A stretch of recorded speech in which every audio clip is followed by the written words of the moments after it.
psychiatrist can spend a better part of a person's lifetime delving into his mind and coming away after 15 years maybe finding nothing or very little. How can you in 30 hours bring out a person's entire subconscious? Because I myself had been with psychology, psychiatry from the 20s up until 52. I studied all the psychologies. I started with Pavlovian, Watson's behaviorism, through Freud up until the present time. I had 4 years of psychoanalysis under an associate of Freud, he's not alive today, 4 times a week. I've been through all that, and I never got the answers through the psychiatric approach.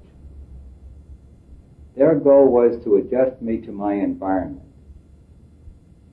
I didn't get the answer there. I got worse and worse and worse. After I had my second heart attack, I had enough incentive to get the answers. I had to get the answers. I discovered by getting within myself in a period of 3 months' time that each one of us is a being with no limits. Psychiatry doesn't know this yet, but I discovered it for me. If it's for me, it's for everyone. Whatever I went through, anyone can go through. By taking that way, I discovered we are beings that have no limits. And once you see the total picture, you see what the mind is. You see the psychiatric world has a difficult time explaining mind, happiness, and so forth. I can tell you what it is. It's so simple. Your mind is the sum total collection of all your thoughts and feelings, period. Now, the majority of them we're holding subconsciously. Well, how do you release these? Because it's that simple.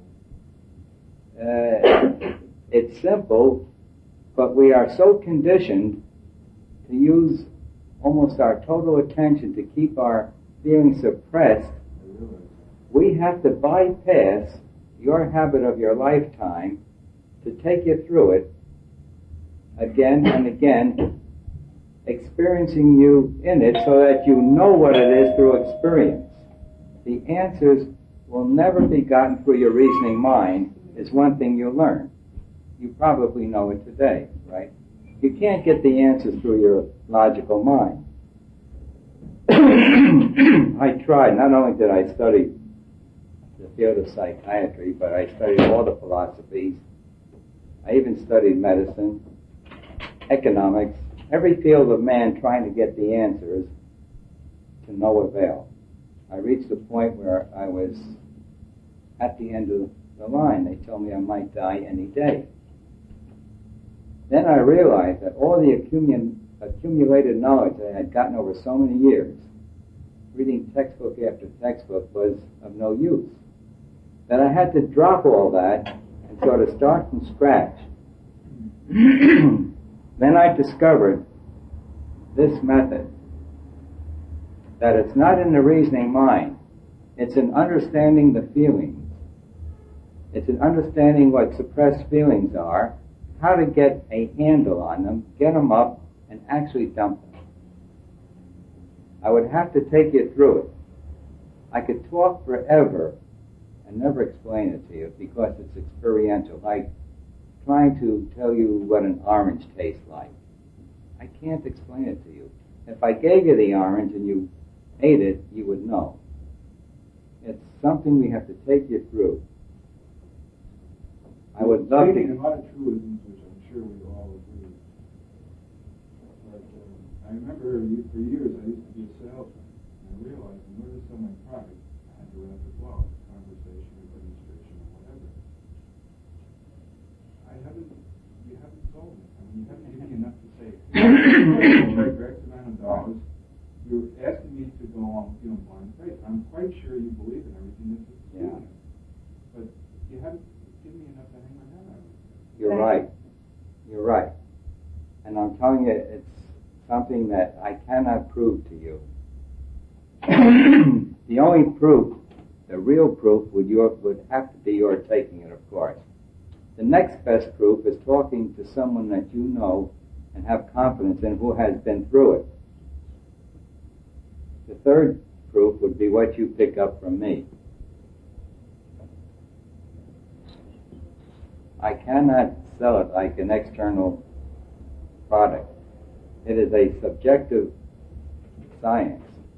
It is a science.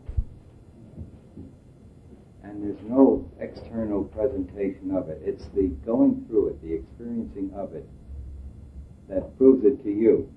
And one of my basic principles is believe nothing until you can prove it for yourself.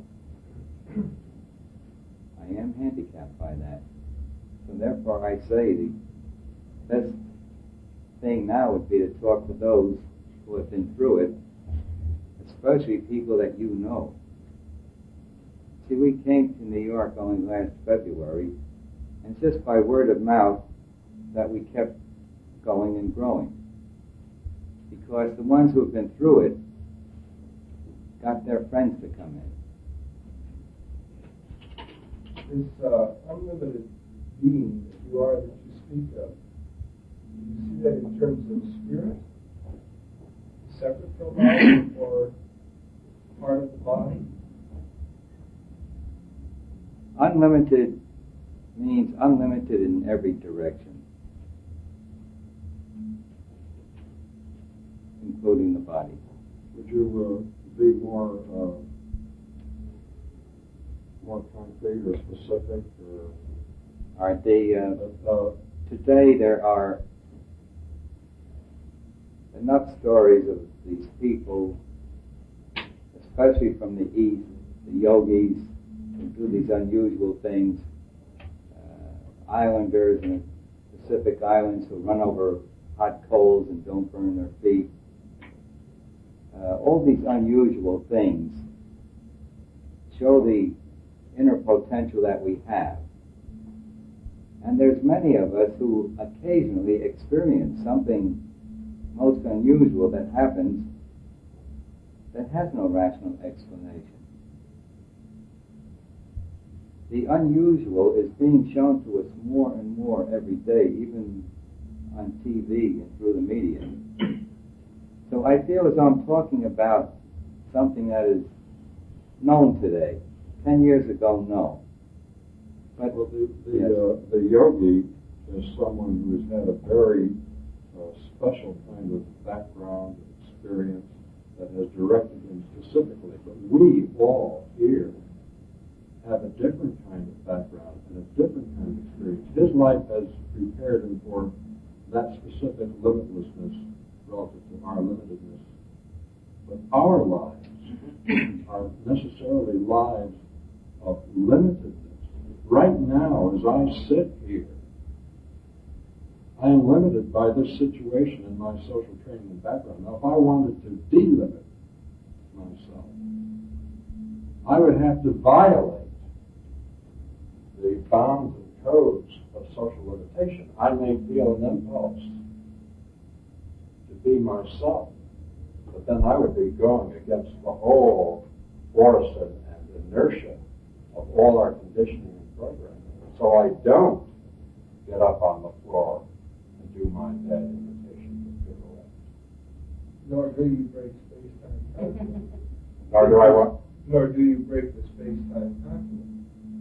And if this unlimited being is unlimited, then there is no limitation to space nor time, and you transcend those limitations. Now, have you been able to do that? Is that part of your process? I have experienced some of it. You've broken the space-time continuum. I have experienced some of it. Now, we don't expect you to fly out the window from our course. We say to you, you will begin to break the limitations. Your life will get better. Well, The harmony that is natural begins to manifest. the limitations that he was talking about are these space-time limitations. Yeah. Can I say something about it? See, we're getting into an area that is, for most of us, very speculative.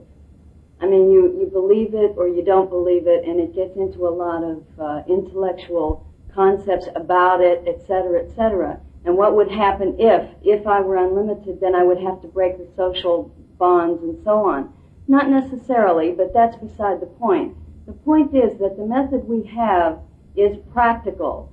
It isn't asking you to accept pie in the sky. It isn't asking you to fly out the window. It isn't asking you to even go so far as to break the space-time whatever, because if you want to do that, you can use the method to get yourself to that place where you can do that.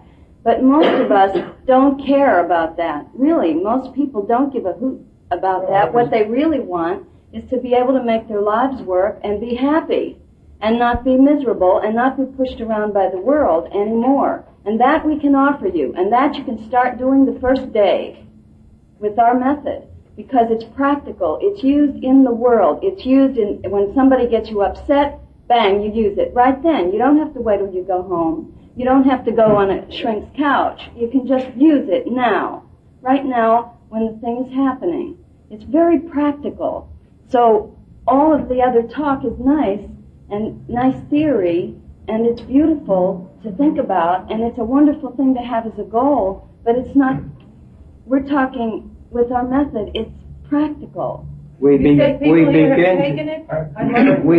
Sure. delimit. Sure, I'm sure they will. May I ask this question? I agree with most of the things you've said. However, I didn't understand what you meant about some of the cultural things that people do as being an escape necessarily and limiting them from really being their own selves.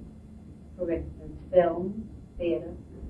No, I said an escape from our feelings. They may not be. They may be strictly cultural things Could and be. may not be covering. You're right. I can see a person, even with your method, when they finally are able to enjoy life, doing even more of those Yes. things in a more happy Yes, way. look, I agree with you. It could be. It doesn't have to be, as you said. Right.